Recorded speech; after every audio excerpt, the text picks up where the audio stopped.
Hey people, it's NIyas713, and this is another African martial arts video. It's been a while since I've done one, so here's another one. This is Capoeira. This is from theculturetrip.com, Disguised in Dance, The Secret History of Capoeira.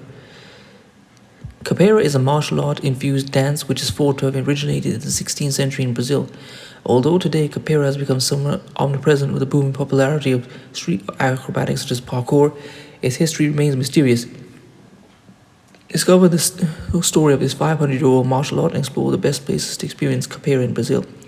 Sometimes referred to as a martial art, sometimes as a dance, and sometimes even a game, Capoeira is a unique phenomenon which has caught the world's attention. It's instantly recognizable thanks to the movements of the performers. They seem to move together and then suddenly attack each other, still keeping in time with the rhythm. Yet despite its rising popularity, the exact origins of the art have been lost due to a scarcity of historical evidence and the secretive nature of its beginnings. It has been suggested that Capoeira was first created during the 16th century by slaves who were taken from West Africa to Brazil by the Portuguese colonists. Prohibited from celebrating their cultural customs and strictly forbidden from practicing any martial arts, Capoeira is thought to have emerged as a way to bypass these two imposing laws. Hidden in the musical and rhythmical elements of the form, violent kicks were disguised as passionate dance movements, and its combination of a mixture of West African cultures saved it from being identified as an attempt to preserve any specific tradition.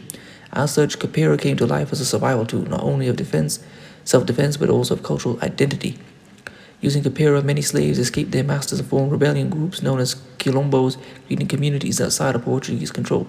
These communities stood as strongholds against the Portuguese, and many are famous for the courageous defenses they put up. Palmeiras is the most famous of these, and is thought to have been home to over 10,000 people. Although there are few historical documents that believe that Capoeira was a vital part of the defense and cultural practice. Within the societies under Portuguese rule, Capoeira was just as difficult to control.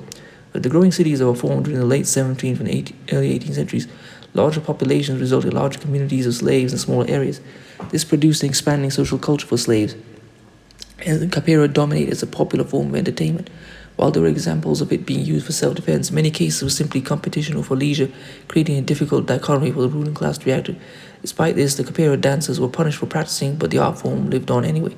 The end of slavery in Brazil brought about a darker era for Capoeira, with its martial arts being used for criminal purposes. With the abolition of slavery in 1888, many newly freed citizens found themselves without homes or income, creating widespread poverty.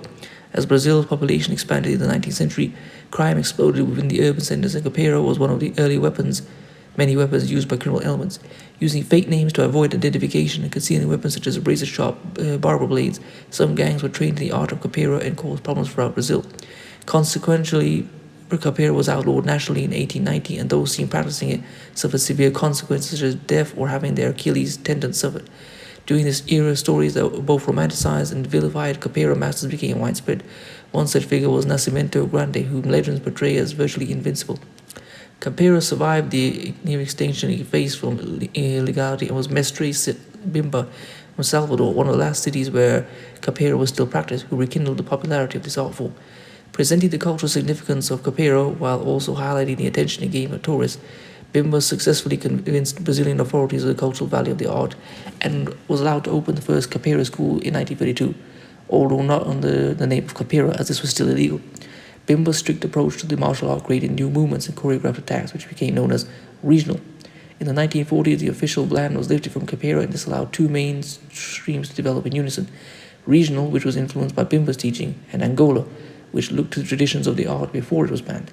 Today, Capoeira is a cultural icon of Brazil and is widely practiced around the world, being performed in different contexts, from entertaining choreographed dances to competitions where one competitor attempts to make the other fall out of time with the music or tumble over. Capoeira is a diverse martial art and is also popular for those interested in fun exercise that teaches basic martial arts and acrobatics. If traveling to Brazil, either seeing a Capoeira performance or visiting a Capoeira school is a must. While there are many acclaimed Capoeira schools scattered across the country, Capoeira Training Camp stands out with its international focus, centered on welcoming people from all around the world. This great institution is set in the birthplace of modern Capoeira, Salvador. Its training focuses on Brazilian culture as a whole, and they offer classes with masters of both styles, as well as lessons in the music of Capoeira and the Portuguese language. Due to the secretive nature of the origins of Capoeira, the truth about its origin foundations may truly be lost in history. However, through the passion and commitment of those who have practiced the art, Capoeira has been internalized in stories, music, and movement.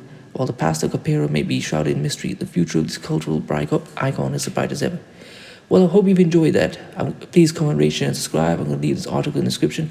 If I had a sports channel, leave my GoFundMe in the description. If you'd like to follow me on Instagram, I'll leave it there as well. If you want to buy one of my t-shirts, I'll leave the link there as well. Peace.